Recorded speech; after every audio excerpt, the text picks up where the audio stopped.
میرا رب اور اس کی بات پامال،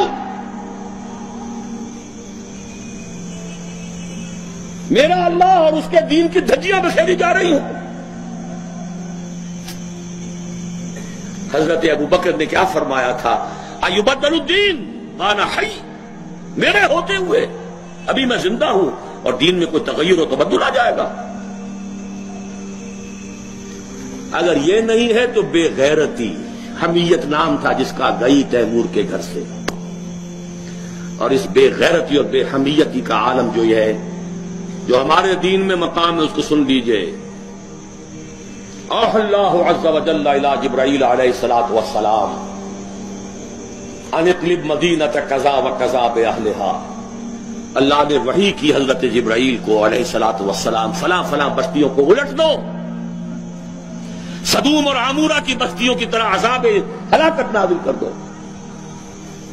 قال فقال، حضور فرماتے ہیں کہ حضرت جبرائیل نے عرض کیا، یا رب ان فیہا عبدک فلانا لم یعصک طرفۃ عین، اے اللہ میں اس بستی کو الٹ دوں، اس میں تیرا فلاں بندہ بھی ہے جس نے کبھی پلک جھپکنے جتنی دیر بھی معصیت میں بسر نہیں کی۔ کسی کے ذاتی تقویٰ کے کیا انتہا ہے، ذاتی نیکی کا کیا عالم ہے، کسی کے زہد کی کیا سطح ہے، ذرا غور کیجئے۔ گواہی دینے والے جبرائیل ہیں، کوئی کرائے کے وکیل نہیں ہے اور کوئی پولیس کے ٹاؤٹ نہیں ہے۔ لم یعصک طرفۃ عین، قال فقال، حضور فرماتے ہیں اللہ نے ارشاد فرمایا، اقلبھا علیہ وعلیہم، الٹو اس بستی کو، پہلے اس بدبخت پر پھر دوسروں پر۔ فإن وجهه لم يتمعر في ساعة قط، اس لیے کہ اس کے چہرے کا رنگ کبھی میری غیرت اور حمیت کی وجہ سے متغیر نہیں ہوا۔ اس کو کسی نے ماں کی گالی دے دی تو پورے جسم کا خون چہرے میں آ گیا، کچھ کر نہ سکا ہو، کانپ تو گیا اپنی جگہ پر۔ اب میرے دین کی دھجیاں بکھرتے ہوئے دیکھتا رہا اور لگا رہا، مست رکھو ذکر و فکر صبح گاہی میں اسے، اور پختہ تر کر دو مزاج خانقاہی میں اسے۔ انہی مسائل میں الجھاؤ۔ سورہ فاتحہ سے پہلے بسم اللہ بھی پڑھنی چاہیے، جہری طور پر کہ نہیں پڑھنی چاہیے۔ 1.5 گھنٹے کی تقریر سننے کے بعد اصل مسئلہ یہ اٹھا، بیڑا یوں ہی تو غرق نہیں ہو گیا ہے۔ جس نے کہا تھا کیا اسے معلوم نہیں اختلافی مسئلہ ہے؟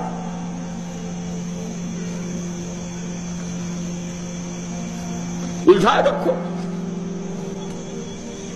ہے یہی بہتر الہیات میں الجھا رہے، یہ کتاب اللہ کی تعویلات میں الجھا رہے۔ چوتھی چیز، اگر یہ ایمان باللہ حقیقی پیدا ہو جائے گا تو توکل صرف اللہ پر، اسباب پر نہیں، وسائل پر نہیں۔ تفویض الامر الی اللہ، وافوض امری الی اللہ ان اللہ بصیر بالعباد، اور راضی برضائے رب۔ اے اللہ میں نے اپنی جان کھپا دی، ابھی تیری مشیت میں نہیں ہے کوئی نتیجہ نکلنا، میں راضی ہوں۔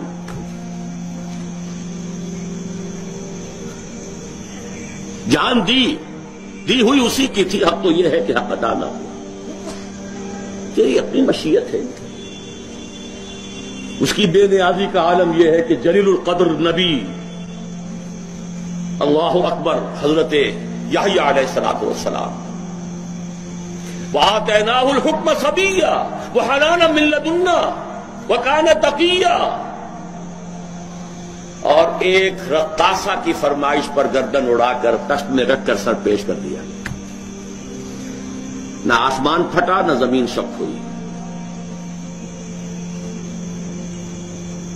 اس کی بے نیازی ہے۔ اب کون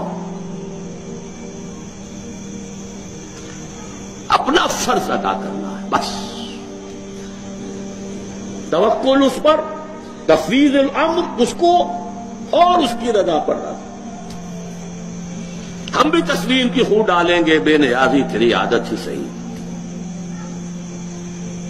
4 چیزیں ہوں گی تو یہ جہاد فی سبیل اللہ ہوگا، اور ابھی صرف ایمان باللہ کی بات ہوئی۔ اس کے بغیر کود جاؤ میدان میں، رام بھلی کرے گا۔ سیاسی جو ہے لوگ اپنے حوصلہ مندیوں کا نشانہ بناتے ہیں، ایکسپلائٹ کرتے ہیں نوجوانوں